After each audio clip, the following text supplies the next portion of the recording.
ज्ञानतिमिरागास्य ज्ञानचक्षुलाकया चक्षुरुन्मीलितं तस्मै श्रीगुरवे नमामि हृदयशेषलीलाचलतीशैलं लक्ष्मीसहस्रां चतुर्भीष्व चतुर्भीष्व चतुर्भीष्व किलिस्तभाषविजायते योऽसौ पञ्चधामः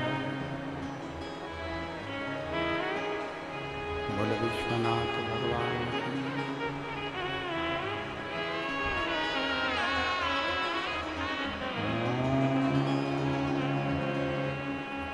नमः शिवाय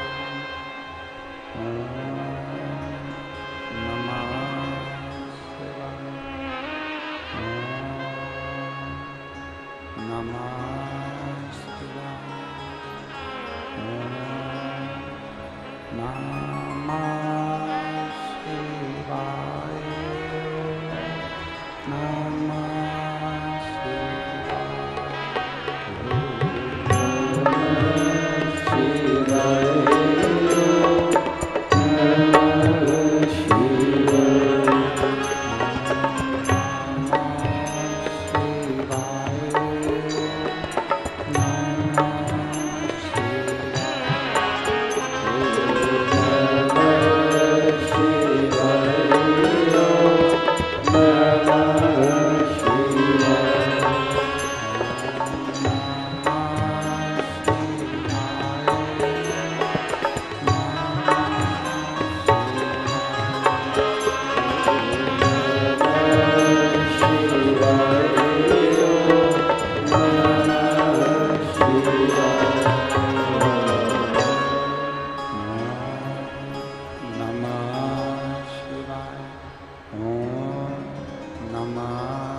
विश्वनाथ भगवान की जय, महाकालेश्वर भगवान की जय, ओंकारेश्वर भगवान की जय, कुबेरेश्वर महादेव की जय। हर हर महादेव, हर हर महादेव, हर हर महादेव।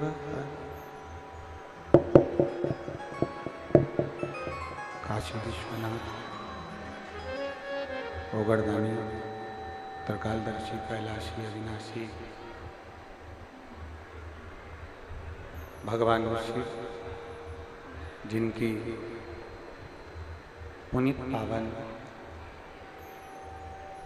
शिव महापुराण की कथा संपूर्ण विश्व के कल्याण हेतु बाबा देवाधिदेव महादेव की कृपा से,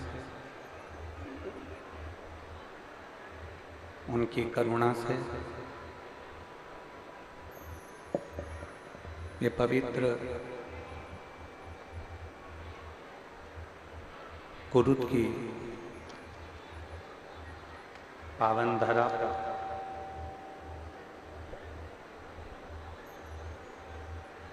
आप और हम शिव महापुराण की ये पवित्र कथा श्रवण करने के लिए विराजमान है। कथा मंडप में विराजित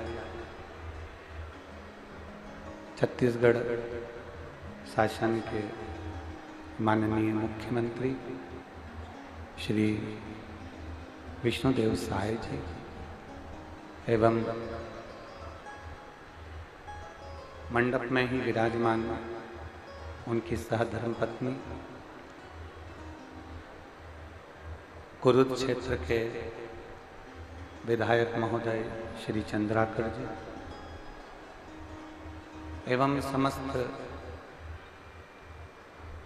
भगवान शंकर के शिव भक्त स्वर्गीय श्री हीरालाल जी श्रीधर जी की स्मृति में श्रीमती कमला देवी श्रीधर, श्री रतन जी शर्मा, श्री प्रकाश जी शर्मा पहाड़ी एवं श्रीधर परिवार कुरुद छत्तीसगढ़, एक बार सभी के लिए जोरदार ताली बजाकर साधुवाद वंदन।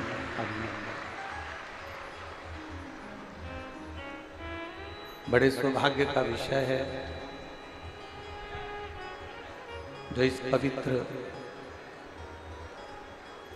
शिव महापुराण की कथा में बैसाख के महीने में आप और हम सब बैठकर ये पवित्र कथा का लाभ ले रहे हैं।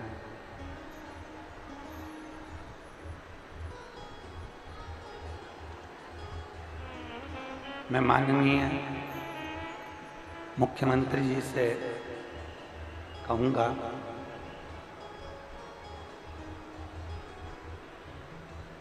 कि ये छत्तीसगढ़ माता कौशल्या की पवित्र भूमि है और इस छत्तीसगढ़ की पवित्र भूमि में जितनी भी माताएं निवास करती है ये कौशल्या मैया से कम नहीं है, ये कौशल्या से कम नहीं।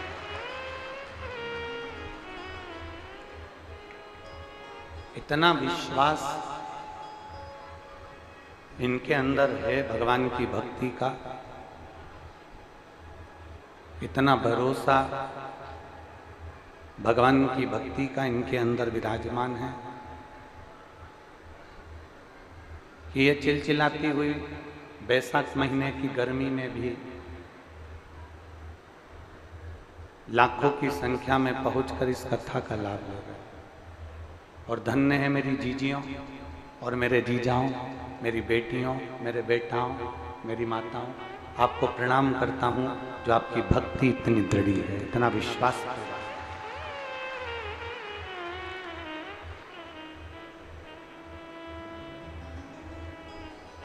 जब हम एयरपोर्ट पे उतरे और एयरपोर्ट पे उतरने के बाद जब हम गाड़ी में बैठे और बैठकर जब हम कुरुद के लिए आ रहे थे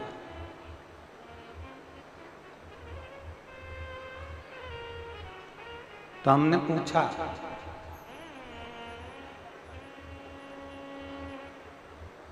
कि छत्तीसगढ़ में सब बढ़िया तो चल रहा है?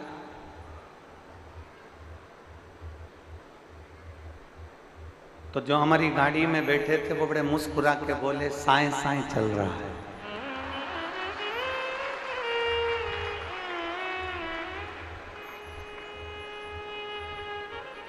तो हमने पूछा साइंस है, तो कहने लगे सब फुर्ती फुर्ती काम हो रहे हैं छत्तीसगढ़ के, और जब से माननीय मुख्यमंत्री जी विराजमान हुए हैं विष्णुदेव साय जी, तब से साइंस ही चल रहा है। तो आज हम भी कहेंगे इस व्यासपीठ से कि शंकर जी को एक लोटा जल चढ़ाओ तो शिव जी भी तुम्हारा भंडार साए साए भर देंगे, पक्का निश्चित है।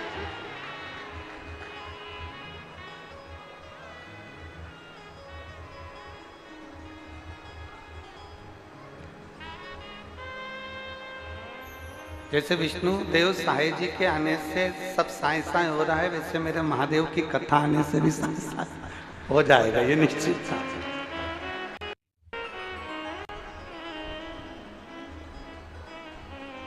अरे बोलो तो सही है कि गलत है? अब छत्तीसगढ़ वालों से पूछो कि छत्तीसगढ़ में क्या चल रहा है, तो ये देखो साए साए चल रहा है। तो ये शिव भक्ति है, इसी को अविरल भक्ति कहते हैं। और तेरी कृपा बिना न हिले एक भी अणु, लेते हैं श्वास तेरी कृपा से तनो तनो। बखान क्या करूं मैं राहों के घेरे का, चपटी भभूत में खजाना तुम्हें का। हे गंगाधार मुक्ति द्वार ओंकार तू, भोले ओंकार तू। आयो शरण तेरा शंभु तार तार तू।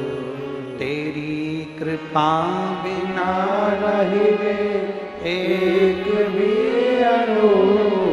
उसकी कृपा नहीं होती तब तक कोई शिव महापुराण की कथा में नहीं पहुंचता, भगवान शंकर की कथा में नहीं पहुंचता।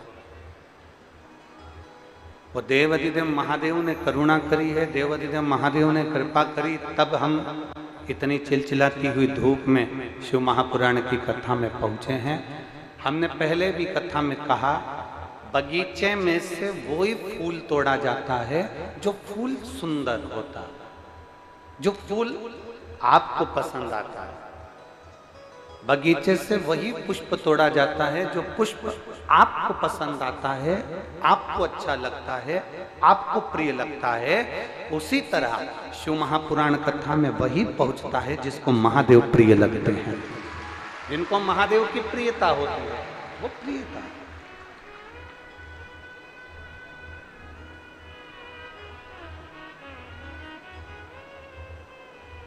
पार्वती जी ने भगवान शंकर को प्राप्त करा, पर पार्वती जी ने शिव जी की कोई परीक्षा नहीं करी।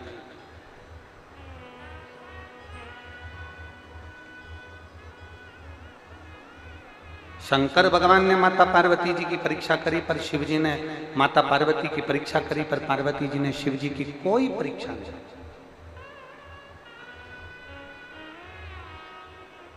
माता पार्वती जी से हमको सीखना चाहिए कि हमको परीक्षा नहीं लेना, हमको प्रतीक्षा करना।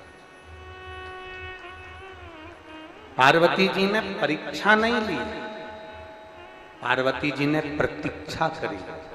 और शिव महापुराण की कथा कहती है, मेरे भोलेनाथ जी की कभी परीक्षा मत लो, आप तो एक लोटा जल चढ़ाते जाओ, थोड़ी प्रतीक्षा करते जाओ, थोड़ा इंतजार करते जाओ, मेरा बाबा तुम्हारा दुख काटेगा जरूर, मेरा बाबा तुम्हारा दुख मिटाएगा जरूर।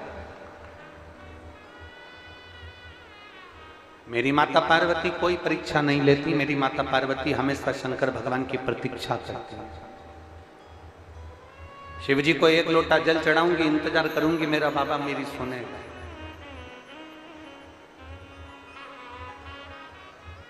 मेरा देवाधिदेव महादेव मेरी सुनेगा, ये निश्चित है। थोड़ा इंतजार करिए, थोड़ी प्रतीक्षा करिए। और जब हम प्रतीक्षा करते हैं तो तो उसका फल मिलता जाए। थोड़ा इंतजार करिए, थोड़ा धैर्य रखिए। शिव महापुराण की कथा में, रामचरितमानस में तुलसी बाबा ने शंकर भगवान को विश्वास कहा है। शंकर विश्वास रूपी है। शिव जी को विश्वास कहने का मतलब तुलसी बाबा का केवल इतना था कि हमारा विश्वास जब दृढ़ होता है, हमारा भरोसा जब पक्का होता है, और हमारा विश्वास और हमारा भरोसा, हमारी श्रद्धा जब प्रबल हो जाती है, तब तुलसी बाबा का चरित्र कहता है हमारी उस समय पर परीक्षा की घड़ी होती है और हम प्रतीक्षा करते रहें, इंतजार करते रहें, तो मेरा देव अधिदेव महादेव आकर हमारे दुखड़े जरूर मिटाता है, हमारे दुखड़े काट देता है। तेरे मंदिर में आना मेरा काम है और मेरी बिगड़ी बनाना तेरा, ये उसकी मर्जी। हमने पहले कथा में कहा आप इतनी मेहनत करिए, आप अच्छी पढ़ाई करिए, इतनी मेहनत करो, इतना पढ़ो, इतना मेहनत करो और इतनी प्रबल मेहनत करो कि परमात्मा भी सोचे कि अब मेरे को इसको कुछ ना कुछ प्रदान करना ही। इतनी प्रबल मेहनत।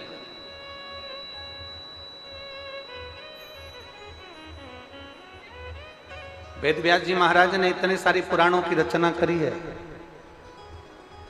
वेद व्यास जी महाराज ने इतनी पुराणों की रचना करी, पर केवल एक पुराण शिव महापुराण 24,000 श्लोक का ऐसा बनाया है वेद व्यास जी ने, जिस पुराण में लोगों के दुखड़े मिटाने का सारा उपाय इस शिव महापुराण में डाल दिया गया। अच्छी विद्या प्राप्त करना है, शिव महापुराण में उसका उपाय मिलेगा। रोग मुक्ति करना है, शिव महापुराण में उसका उपाय मिलेगा। अच्छा विवाह करना है, शिव महापुराण में उसका उपाय मिलेगा। वैभव प्राप्त करना है, शिव महापुराण में उसका उपाय मिलेगा। सत्ता प्राप्त करना है, शिव महापुराण में उसका उपाय मिलेगा। 18 पुराण की रचना वेद व्यास जी ने करी, परंतु केवल एक पुराण शिव महापुराण ऐसा वेद व्यास जी ने रचा। ये 24,000 श्लोक का ये शिव पुराण ऐसा रचा जिसमें वेद व्यास जी ने उसमें सब कुछ रख दिया, सब कुछ।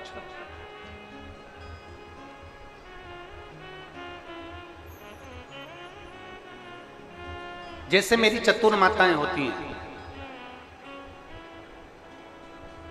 18 पुराण में एक पुराण वेद व्यास जी ने रची जिसमें सारे उपाय दे दिए। ये करोगे इससे ये फल मिलेगा, ऐसा करोगे इससे ये फल मिलेगा, ऐसा करोगे इससे ये फल मिलेगा, एक लोटा जल समर्पित करोगे इससे ये फल मिलेगा। वेद व्यास जी ने सब कुछ इसमें रख दिया। ये उसी तरह जैसे मेरी जो माताएं यहाँ पर बैठी हैं, इन सबके घर में एक ऐसा एक चौकोर या गोल एक डब्बा होता है रसोई घर में। रसोई घर में एक चौकोर या गोल डब्बा रहता है, उसमें इतने बड़े बड़े खन रहते हैं।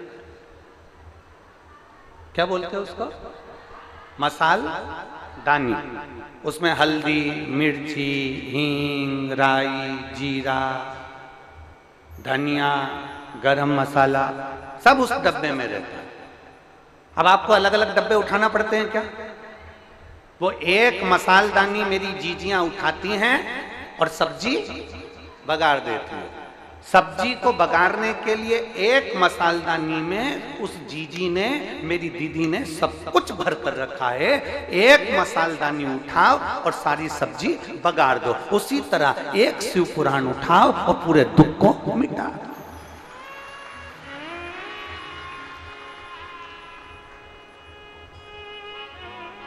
उस मसालदानी में धनिया भी है, हल्दी भी है, मिर्ची भी है, राई भी है, जीरा भी है, रिटर्न बड़ा, राई भी है, जीरा भी है, गरम मसाला भी है, सब कुछ रखा, सब कुछ। और वो निकालती है मसालदानी और पूरी सब्जी को बगाड़ देती है। उसी तरह वेद व्यास जी ने विचार करा कि संसार सागर में इतना दुख भरा पड़ा है, इस पूरे संसार सागर में इतनी तकलीफें रहेगी, क्योंकि जैसे जैसे संसार सागर इस कलिकाल में जैसे जैसे कलयुग आगे बढ़ता चले जाएगा, वैसे दुख का भंडार सांसारिक जीव पर पड़ता चले जाएगा। उस दुख को मिटाया कैसे? उस दुख को समाप्त कैसे कराया? उस दुख को नष्ट कैसे कराया? तो उसका एक सार तत्व वेद व्यास जी ने लिख दिया। शिव महापुराण 24,000 श्लोक की ये पुराण की रचना वेद व्यास जी ने कर दी, और इस पुराण में उन्होंने वर्णन कर दिया कि जो इस पुराण को दिल से श्रवण करेगा, इस पुराण को दिल से मनन चिंतन करेगा, मनन चिंतन, जैसे माननीय मुख्यमंत्री जी अभी अपने अनमोल शब्दों में कह रहे थे कि केवल हमको सुनना नहीं है। अभी माननीय मुख्यमंत्री जी कह रहे थे हमको केवल सुनना नहीं है, हमको सुनकर अपने अंदर सनातन धर्म के प्रति जागरूकता को उत्पन्न करना। यह भी उन्होंने अपने उद्बोधन में कहा। अपने को दृढ़ी होना, अपने विश्वास को दृढ़ी करना, अपने विश्वास को प्रबल बनाना।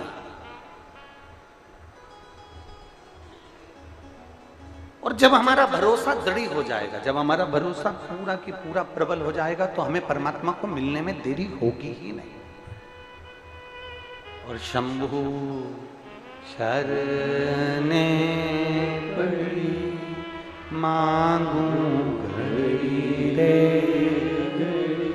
दुख काटो दया करीन दर्शन आपको।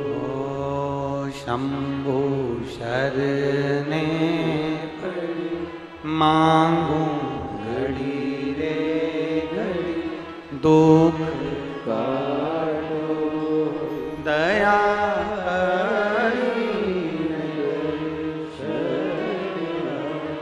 तो शिव महापुराण की कथा कहती है हमें परीक्षा नहीं लेना हमारे शंभु की, हमें प्रतीक्षा करना है हमारे शंभु। थोड़ा इंतजार करना, थोड़ा। कल एक कथा में एक बात कही थी, अच्छा काम करना हो तो, कल कथा सुनी थी ना, क्या बताया था? अच्छा काम करना हो तो तुरंत करो, और झगड़ा करना हो तो कल करो। झगड़ा कब करना है? कल।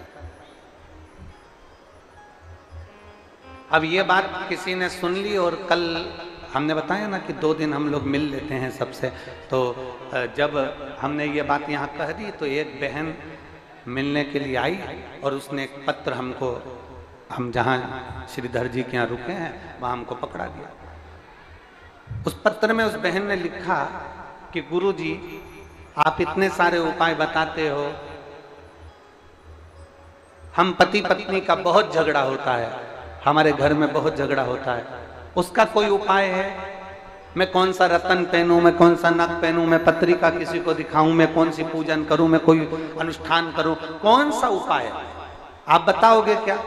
तो हमने कहा हम ये वाला उपाय सबके सामने बता देंगे, आप वहीं पर लिख लीजिए कि घर में क्लेश समाप्त करने का सबसे अच्छा उपाय कौन सा है। तो उसका सबसे अच्छा उपाय एक ही है, जब घर में क्लेश हो, पति गूंगा बन जाए और पत्नी बहरी बन जाए।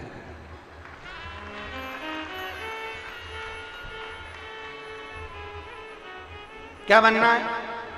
जम के बोलो जरा। पति को क्या बनना है? थोड़ी देर के लिए, आधे घंटे के लिए आपको कुछ नहीं बोलना, मौन। मेरे शंकर जैसे ओघड़दानी, मेरे शंभु जैसे विराजमान हो जाए, मेरे ओघड़दानी जैसे विराजमान, मौन। और फिर मेरी जीजियों को क्या करना है? जम के बोलो जरा। अपनी भगवान शंकर की अविरल भक्ति में डूब जाओ। कोई अपशब्द तुम्हारे भीतर अगर अंदर आ भी रहा है ना, तुम्हारे भीतर अगर अपशब्द पहुंच भी रहा है ना, तुम्हारे अंदर अगर अपशब्द जा भी रहा है ना, तो उसको निकाल दो, उसको हमको रखना नहीं। उन अपशब्दों को हमारे भीतर नहीं रखना। कचरा कितने दिन तक अपने घर में रखते हो? बोलते जाओ जरा जल्दी जल्दी, कुरुत की माताएं जल्दी बोलो। कचरा कितने दिन तक अपने घर में रखते हो? रात को कचरा इकट्ठा करा तो सवेरे दे दे। कचरा की गाड़ी आती है, जम के बोलो जरा, आवाज लगाती है, क्या कहती है? कचरा निकाल। बस सुबेरे सुबेरे कचरे की गाड़ी आकर चिल्लाती है कि घर में से कचरा बाहर निकालो, गीला कचरा गीले में डालो, सूखा कचरा सूखे में डालो। जैसे कचरे की गाड़ी तुम्हारे दरवाजे पर आकर सुबेरे सुबेरे कहती है कचरा बाहर निकाल दो, वो केवल कचरे के लिए नहीं कहती, वो कहती है अपने अंदर अगर कुछ अहंकार का, लोभ का, आसक्ति का, तृष्णा का, वासना का, अहम का, अहंकार का कचरा भरा हो तो उसको भी बाहर निकाल दो। वो ज्ञान देकर। कचरा घर में पड़ा रहेगा तो बदबू मारेगा। जम के बोलते जाओ, कचरा घर में है तो बदबू मारेगा। अहंकार अगर अंदर भरा हुआ है तो वो भी बदबू, उस अहंकार को निकाल, उस अभिमान को बाहर फेंक दो। कचरा भी बदबू मार रहा, अहंकार भी बदबू। और शिव महापुराण की कथा कहती है, मेरे वो घरदानी का चरित्र कहता है, मेरा देवाधिदेव महादेव का संवाद कहता है, बहुत दिनों तक अगर कचरा सड़ता रहेगा, सड़ता रहेगा, सड़ता रहेगा, तो जिस बाल्टी में, जिस तगाड़ी में, जिस बर्तन में कचरा रखा हुआ है, वो बर्तन में भी जंग लगना चालू, वो बर्तन भी सड़ना प्रारंभ हो जाएगा। उसी तरह इस मन के अंदर अगर अहंकार भरा हुआ है, काम, आसक्ति, तृष्णा, वासना, लोभ, निंदा, ये सब अंदर भरी हुई है, तो हमारा शरीर भी धीरे धीरे सड़ना,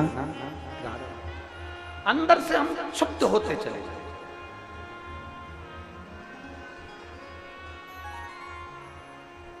अंदर से हम क्षुब्ध होते चले जाए। कचरे को रोज बाहर निकालना जरूरी है, मकान को रोज झाड़ू लगाना जरूरी है, घर को रोज साफ करना जरूरी है। उसी तरह इस मन में शिव महापुराण को ले जाना जरूरी है, जिससे ये मन भी पवित्र बनता चले जाए और भीतर से हमारा अहंकार समाप्त होता चले जाए। बोल बम का नारा है, आवाज नहीं आई, बोल बम का नारा है, सारी समस्या का हल।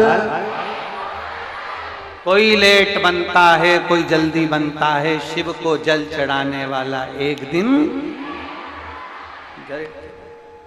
शिव तत्व की प्राप्ति का अपने अंदर शंकर को उतारने का प्रयास कर। कहीं भ्रम में नहीं जाना, कहीं भटकना नहीं है महाराज, कहीं भ्रम में नहीं जाना, कहीं भटकना नहीं है, कहीं इधर उधर हमें जाना नहीं है। हमें तो केवल शिव की भक्ति में रमना, केवल शिव।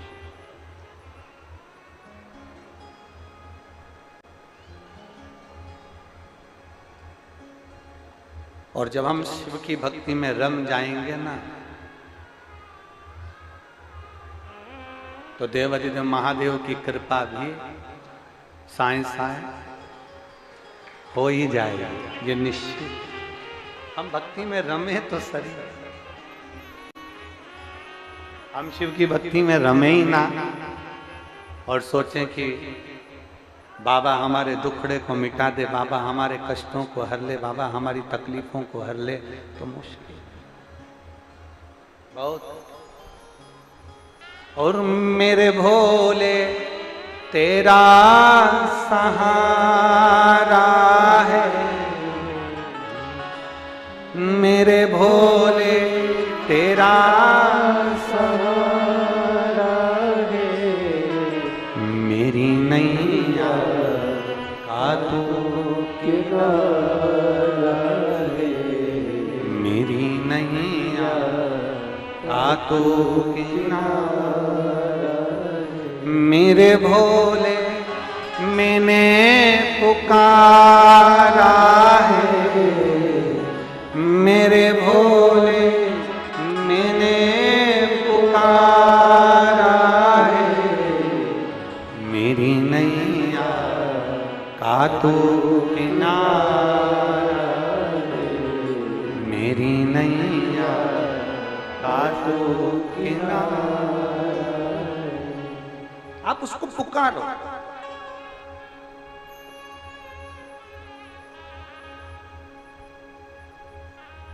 आप उसका स्मरण करो।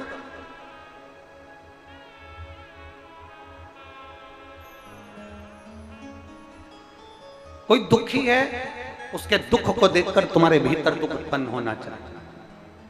कोई सुखी है, उसके सुख को देखकर तुम्हारे भीतर सुख उत्पन्न होना चाहिए। अगर दुख है, देख रहा है कि ये दुखी है, हम पहले भी एक कथा में बोल चुके हैं, ताली बजाने के लिए बहुत सारी जगह है।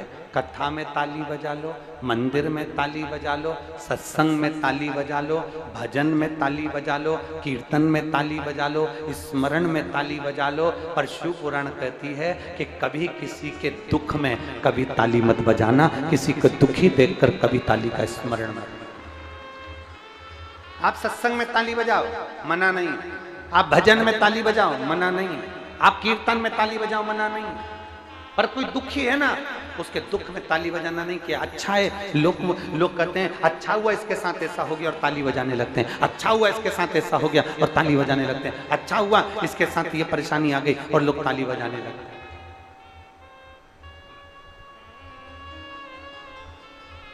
ना,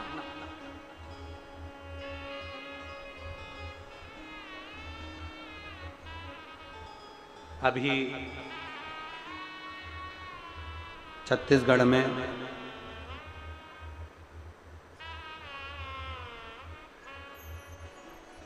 कल परसों में ही एक एक्सीडेंट हुआ। एक गाड़ी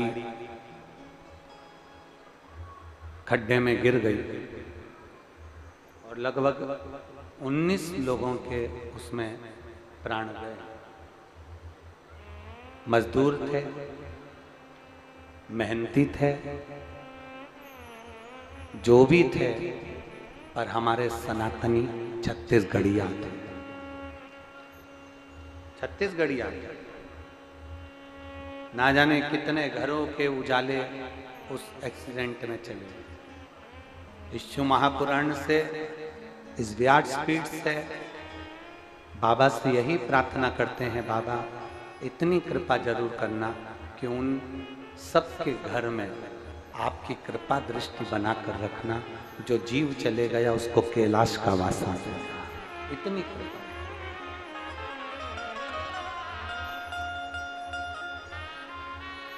इतनी कृपा जरूर।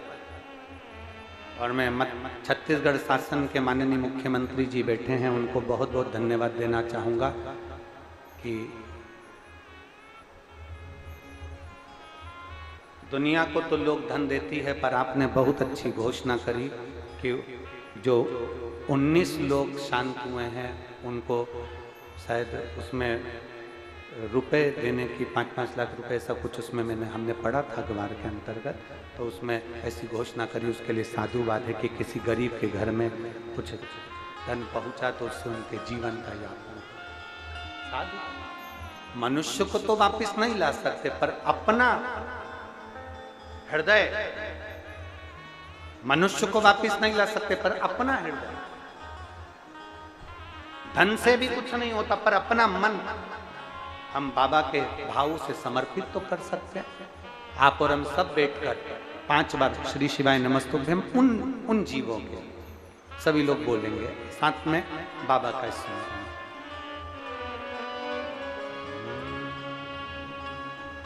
श्री शिवाय नमस्तुभ्यं श्री शिवाय नमस्तुभ्यं श्री शिवाय नमस्तुभ्यं श्री शिवाय नमस्तुभ्यं श्री शिवाय नमस्तुभ्यं। शिव तत्व की प्राप्ति,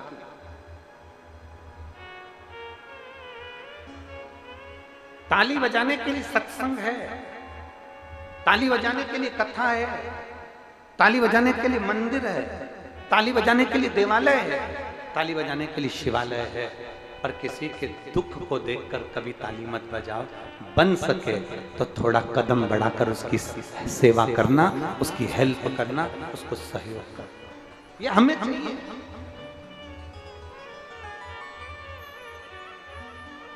अब कितनी विचित्र कथा है, जरा ध्यान दीजिएगा। तारकासुर असुर है, तारकासुर राक्षस है, और तारकासुर असुर है, राक्षस है, और उसको मारने के लिए षडानंद कार्तिकेय जी का जन्म हुआ है, प्रकट हुआ।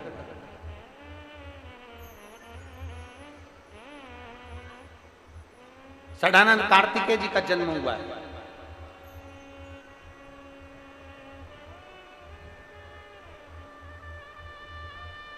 अब तारकासुर तो असुर है ना, राक्षस है ना, उसको तो मरना है ना। पर माता पार्वती जी अपने पुत्र कार्तिकेय जी से कहती हैं कि तारकासुर को मारना तो उसके हृदय में बाण ना लगे, उसका हृदय छेदित ना हो, उसके हृदय में चोट ना पहुंचे।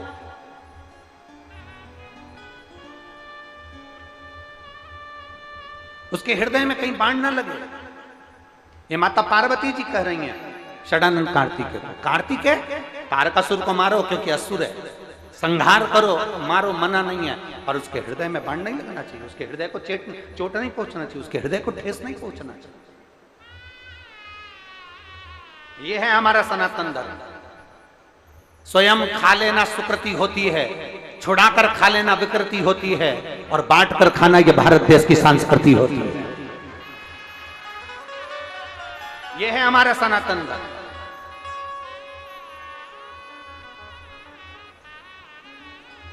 कोई धर्म ये नहीं बताता कि पक्षी को दाना देना, कोई धर्म ये नहीं बताता कि चींटियों को दाना देना, कोई धर्म ये नहीं बताता कि मछली को दाना देना, कोई धर्म ये नहीं बताता कि गौ माता को रोटी देना, कोई धर्म ये नहीं बताता कि वृक्षों की पूजन करना, कोई धर्म ये नहीं बताता कि नदियों की पूजन करना, कोई धर्म ये नहीं बताता कि पृथ्वी की पूजन करना, कोई धर्म ये नहीं बताता कि जीव और जंतु की पूजन करना, कोई धर्म ये नहीं बताता कि नारी का आदर करना, सम्मान करना, सत्कार करना। ये केवल सनातन धर्म के अंदर ही है, इसके सिवा किसी धर्म में नहीं।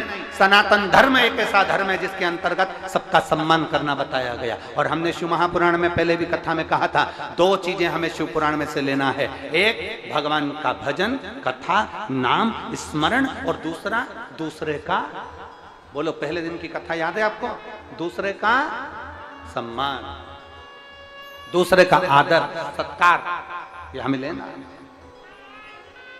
पार्वती जी मां भगवान कार्तिकेय से कहती, कार्तिकेय जाओ तारकासुर का संहार करो, पर इतना याद रखना कि उसके हृदय में चोट ना पहुंचे, उसके हृदय में ठेस ना पहुंचे, इतना ध्यान रखिए। शब्द बोलो, वाणी बोलो, पर शब्द ऐसा बोलना कि किसी के हृदय को ठेस। वो कहते हैं ना, वाणी ऐसी आता है आप लोगों को, कुरुद वालों बोलो, जरा बोलो, वाणी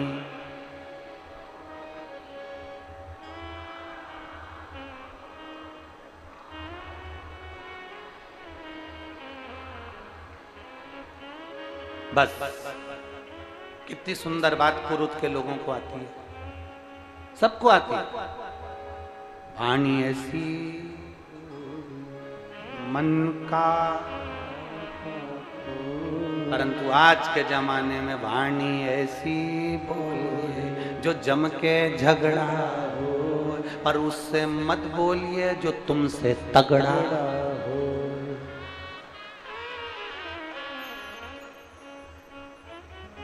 दोनों में अंतर है। केवल एक शब्दों का भेद है, केवल एक वाणी का भेद है। एक राजा ने एक महल बनाया, बहुत पुरातन, हम पहले भी एक बार चरित्र सुना चुके। एक राजा ने एक महल बनाया, बड़ा सुंदर महल, बहुत सुंदर महल। और राजा ने महल बनाया और नगर के सेठ जी को बुलाया, सेठ जी आओ जरा महल देखो कैसा है। नगर के सेठ जी गए। अब सेठ जी को जरा बोलने के तरीके नहीं थे, तो सेठ जी नगर के सेठ थे, बहुत बड़े, राजा का महल देखने गए। जो महल देखने गए तो राजा ने पूछा, सेठ जी बताओ महल कैसा बना? सेठ जी बोले, महाराज महल तो अच्छा बनाया, पर इसका दरवाजा छोटा रख दिया। राजा ने पूछा, दरवाजे से क्या होना है? महाराज जब मरोगे तो तुम्हारी अर्थी कैसे निकलेगी? अब तो राजा को आ गया गुस्सा।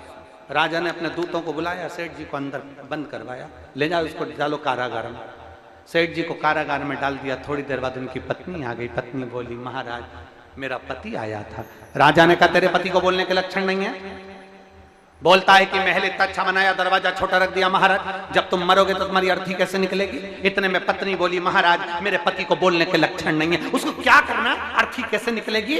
राजा को काट काट के निकाल देंगे। अब इतने में तो राजा तो डिप्रेशन में चला गया। राजा ने विचार करा, बताओ पत्नी ऐसी। राजा ने कहा, इसको बंद करो, उसको बंद कर दिया। थोड़ी देर बाद उसका बेटा आ गया। बेटा आया तो कहा, महाराज मेरे माँ बाप आए थे।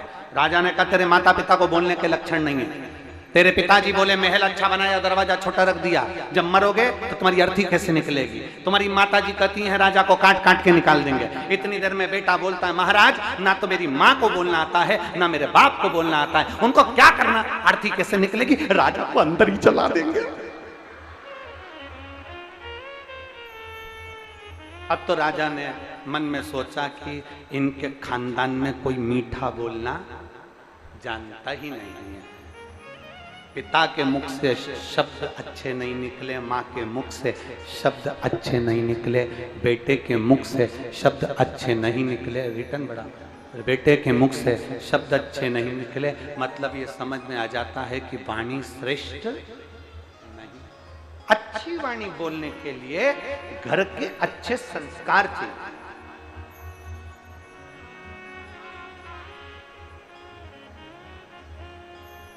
घर के श्रेष्ठ संस्कार का।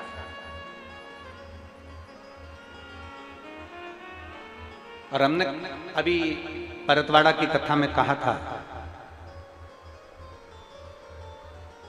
परतवाड़ा की कथा में एक बात कही थी कि गांव में फसल बिगड़ रही है और शहर में नस्ल बिगड़ रही है।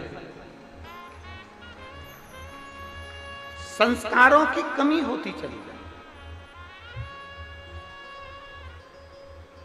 आज क्या संस्कार है बच्चों में?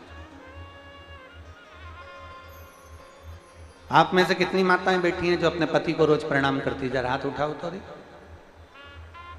अरे ये का तो उठा लो, ऐसे ही झुट्टू मुट्टू ही उठा लो, तुम तो चल जाएगा। उठाया उठाया, 1 2 3 4 5 6 7 8 9 10 11 11:30। समझ में आ गया मेरे को, उठा के गिरा दिया, मैं समझ गया करवा चौथ पे पड़ती है, इतना तो मैं समझ जाता हूँ। अच्छा जाने दो, अब तुम नहीं पढ़ती तो तुम में से वो हाथ उठा लो, वो पढ़ लेता हो। कभी कभी ऐसा भी होता है, वो हाथ जोड़ लेता, मैं तेरा हाथ जोड़ता हूँ, चुप हो जा, तेरे पाँव पढ़ लो, चुप हो जा। तू मेरी माँ से क्यों लड़ रही? मैं तेरे पाँव पढ़ता, तू चुप हो जा, तेरे हाथ जोड़ो, तू चुप हो जा, चुप हो जा। जगदम्बा और यो कुरुत की चंडी अंबा, चुप हो जा, तेरे हाथ जोड़, चुप हो।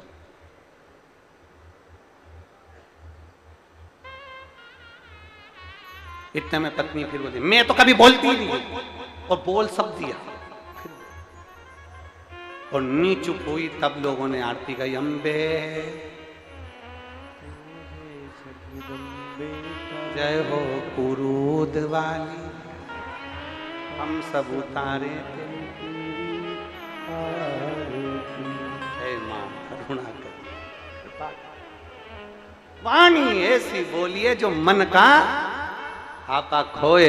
अपने मुख से वो शब्द निकलना चाहिए सम्मान का, अपने मुख से वो शब्द निकलना चाहिए आदर का, अपने मुख से वो शब्द निकलना चाहिए सत्कार का, कि आपके शब्द सुनकर दुनिया को प्रेरणा मिले और दुनिया आगे बढ़ने का प्रयास करे। वो शब्द आपके होना चाहिए, वो शब्द आपके होना चाहिए। और जब अपने भीतर के शब्द मूल होंगे महाराज, हृदय से अगर पुकारोगे तो शिव तत्व अवश्य प्राप्त अवश्य। और तेरे डमरू की धुन सुन के मैं काशी नगरी आई, डमरू की धुन सुन के मैं काशी नगरी आई हूँ। मेरे भोले ओ बम भोले मैं काशी नगरी आई हूँ। मेरे भोले ओ बम भोले मैं काशी नगरी आई हूँ। दोनों हाथों से प्रेम से ताली से बजाते राधे।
है।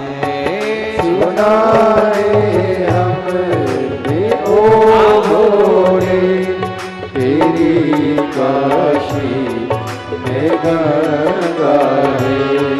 सुना है हमने ओ भोले तेरी काशी में गंगा है। सुना है हमने ओ भोले तेरी काशी में गंगा है।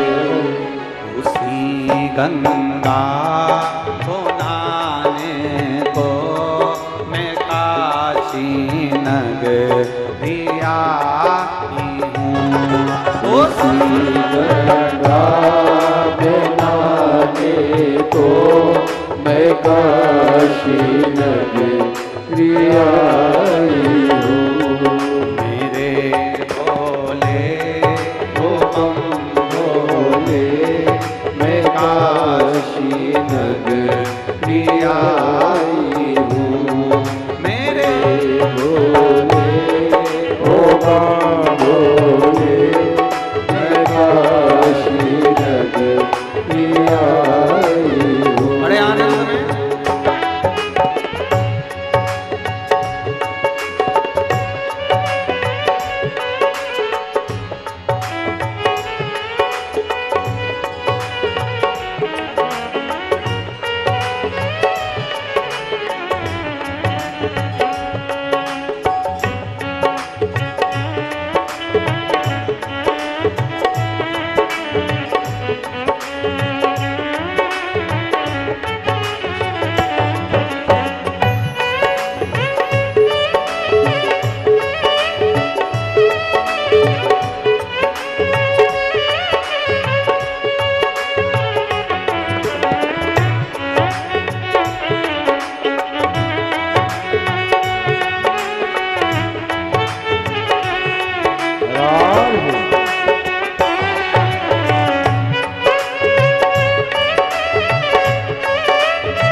तेरी काशी में मुक्ति है।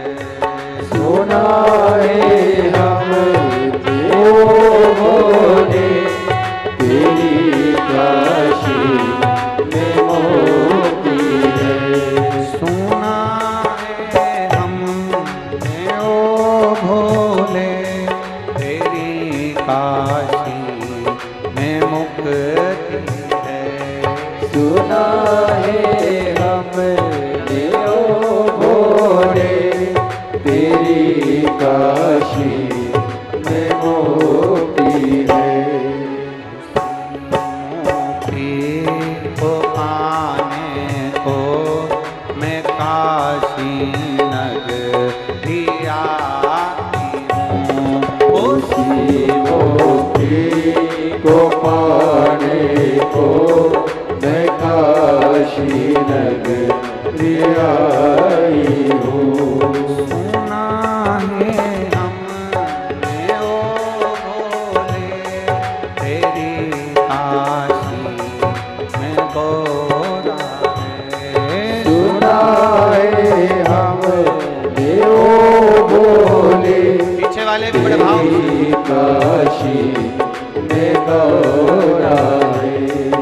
उसी को पाने अपनी आवाज कम करो। काशी नगरी आई हूँ, उसी गौरा को पाने को मैं काशी नगरी आई हूँ। मेरे बोले ओ बम बोले, मैं काशी नगरी आई हूँ। मेरे बोले ओ बम बोले, मैं काशी नगरी आई हूँ। हर हर महादेव।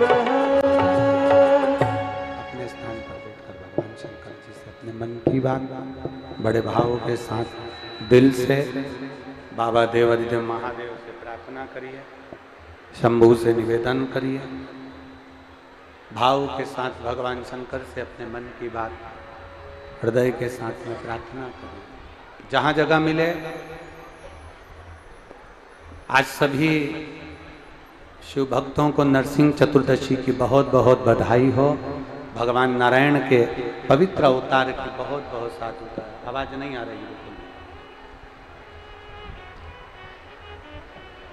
जहाँ जगह मिले वहाँ बैठकर भगवान शिव से अपने मन की बात बड़े भावों के साथ प्रार्थना करिए, दिल से।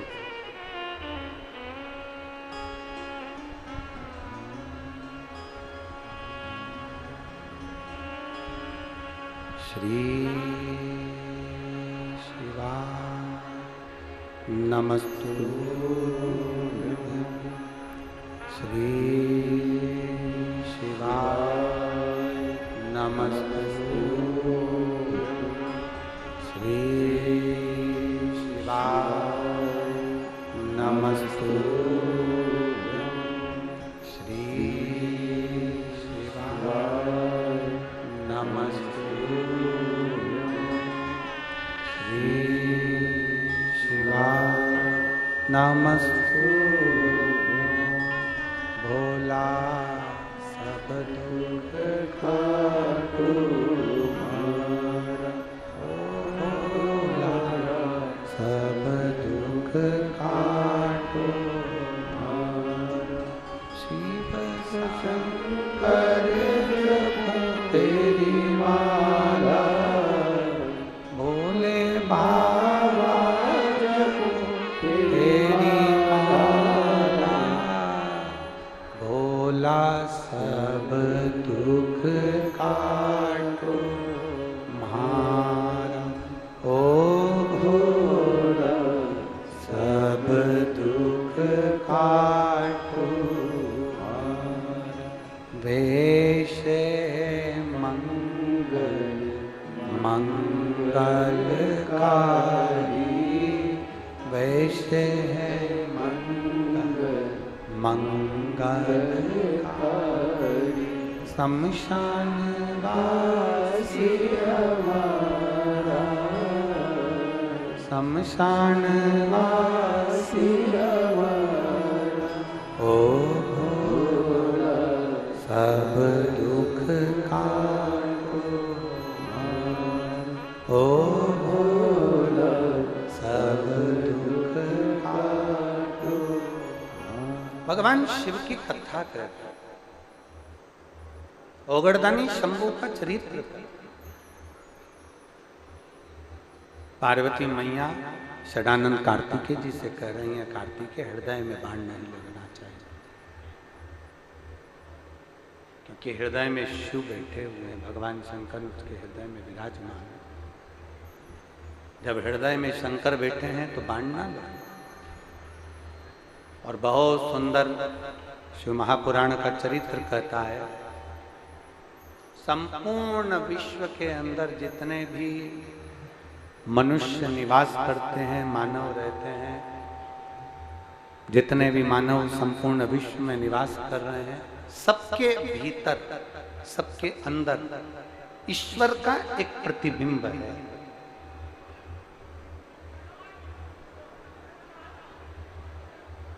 जिसको बुलाया वो क्यों ना बैठा है? ईश्वर का एक प्रतिबिंब है। सबके भीतर भगवान शंकर विराजमान, सबके भीतर शिव विराजमान।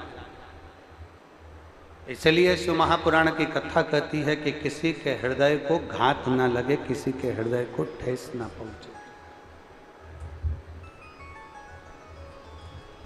फिर एक बार बोलेंगे, वाणी ऐसी बोलिए, जम के बोलो जरा, वाणी ऐसी बोलिए मन का आपा होए। हमारे शब्द से, हमारी वाणी से, हमारे द्वारा, अपने द्वारा किसी को हृदय में, भाव में कहीं भी किसी को ठेस ना हो। किसी अपने शब्दों से, अपनी वाणी से, अपने भाव से किसी को ठेस ना हो। महाराज तारकासुर को मारने के लिए षडानंद कार्तिकेय चले, तारकासुर का संहार किया, हृदय में बाण नहीं छोड़ा, हृदय में बाण नहीं। और तारकासुर का संहार किया। तारकासुर के 3 बेटे थे, 3 पुत्र हैं तारकासुर।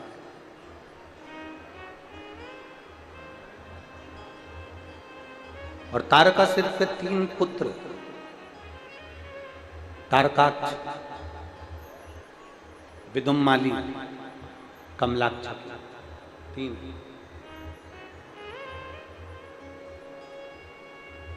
और तीनों बड़े विचित्र।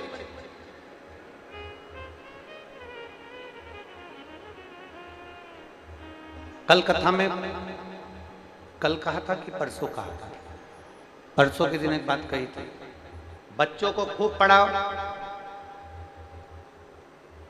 उनकी खूब अच्छी एजुकेशन कराओ, बच्चों के लिए खूब मेहनत करो, बच्चों को खूब लायक बनाओ। कब बोला था? कल बोला था, परसों बोला था? जम के बोलो, परसों। चलो हम इसलिए पूछते हैं कि आप लोगों को याद है कि नहीं। परसों बोला, बच्चों को खूब पढ़ाओ, जी जान से ज्यादा मेहनत करो,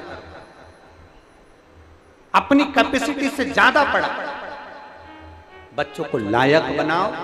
पर शिव महापुराण की कथा कहती है, बच्चों को इतना भी लायक मत बना देना कि वो अपने माता पिता को नालायक समझने लगे।